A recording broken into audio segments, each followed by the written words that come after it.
the STIR process is a decision enhancement exercise. So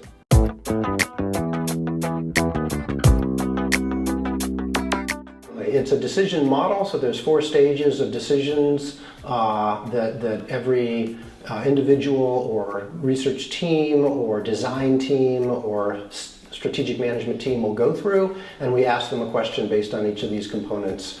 And so this maps out their possibilities and it expands options. We also ask them to think about what the important values are that are going into this, and usually it's their own values. They want to get their productivity levels up, they want to have a return on investment that matches their performance indicators, but then they can also open up and think about consumer values and other stakeholder values. So the tool essentially allows them to open up options and to open up more considerations, and putting these things together we get a synergistic effect.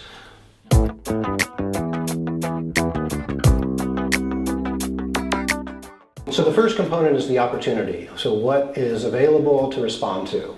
This could be anything from a deadline is coming up to something is broken to there's a new product line. The next component is the consideration. So these are things that you have to think about, right? Who are you going to have to keep happy when you make this decision? What equipment do you need to factor in when you're making the decision? Which are the markets? Which are the supply chains? The third component is alternatives. This is what are your options for moving forward, and this is where we can get very creative in terms of coming up with new options.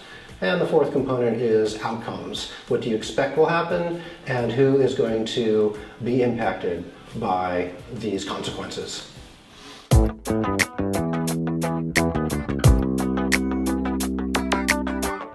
That's exactly right. The tool is administered through a dialogue. There's a question and answer period, usually lasts between 20 minutes and 30 minutes. And out of this dialogue, we generate new options for moving forward, new solutions, new creative responses.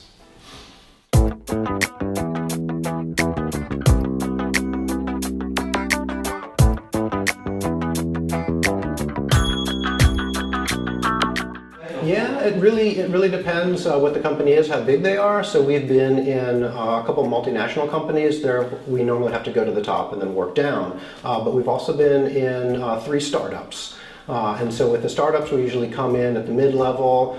Sometimes the person running the startup is also doing the research. And so with the startup, pretty much anywhere that you come into the company then kicks you up. But then also small and medium enterprises. This is usually a situation where we have to work with somebody who's maybe the environmental strategy officer or human resources, and this gets recommended, we get recommended to this person because we've talked to an engineer.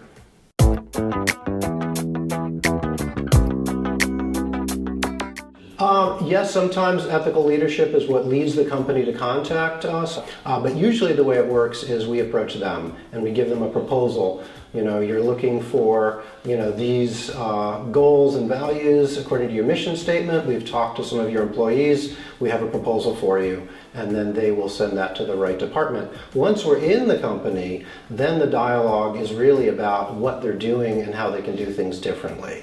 So there's sort of a 2-step process. One is making the value pitch, why STIR can help the company actually improve their bottom line, improve their productivity, improve their competitiveness, but also do that by becoming more responsible to stakeholders. The second step is to come in and actually use the tool, the STIR process, to enhance decision making.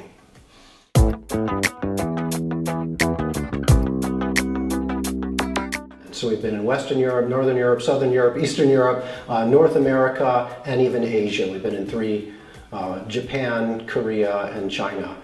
So yeah, at this point what we want to do is continue to move out of the laboratory into the SME, into the multinational, and into the startup. And each of these markets have very different needs. They move at different speeds, but fortunately the STIR tool, the decision protocol, is very flexible, so we can work with individuals at the top of a corporation, at the bottom, at the bench, or sort of teams that are in between.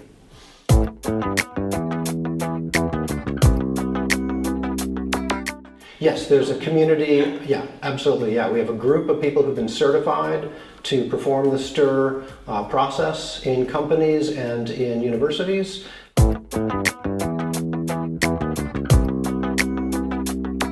Definitely, we have a list of, we call them STIR stories. And so there's three types of changes that we notice. One is increases in learning. This is where scientists, engineers, managers, CEOs become more aware of their decision context. They realize this is something I wasn't thinking about, I could take this into account. So this is nice because it shows that STIR really does open up the way they think. But then we also have outcomes that have to do with deliberation, changing values, where the corporate or university scientists or managers, now they make decisions differently because they thought of something that somebody else cares about they weren't previously aware of. This might be an environmental consideration, it might be a consumer value, it might be a worker value, but there's something that causes them to realign their activities with their long-term goals, their mission, their promises to the stakeholder community.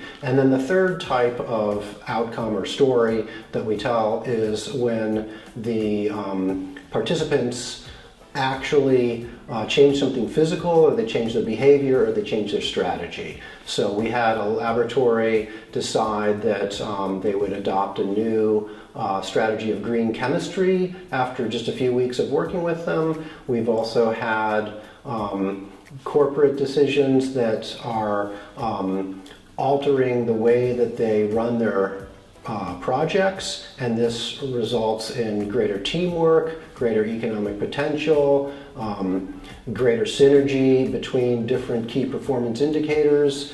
And then we have very simple stories where they might change the chemistry that they're using, or they change the equipment and how they set that up. So very sort of practical improvements. All of these improvements lead to better decisions that help the company advance their mission and feel more confident that they're also being responsible to a greater array of stakeholders. So there are three benefits that come out of using STIR. One is that you actually earn the trust of your stakeholder community. And it's different to sort of have nice rhetoric that says you should trust us. This actually allows companies to demonstrate to their stakeholders, we changed this decision, we're now doing this in a different way, we've looked at this and it really passes our test. So demonstrating that you're taking actions that earn trust from your stakeholder community is a huge win for companies. Also, helping your company be more aligned with its own mission and its own rhetoric. This allows the company to have more integrity. Workers can feel better about working there. It becomes a cooler place to work, and this helps with productivity. This also helps attract consumers and be more competitive. And finally, you just get better products and services, and you feel better about the profits that you're making.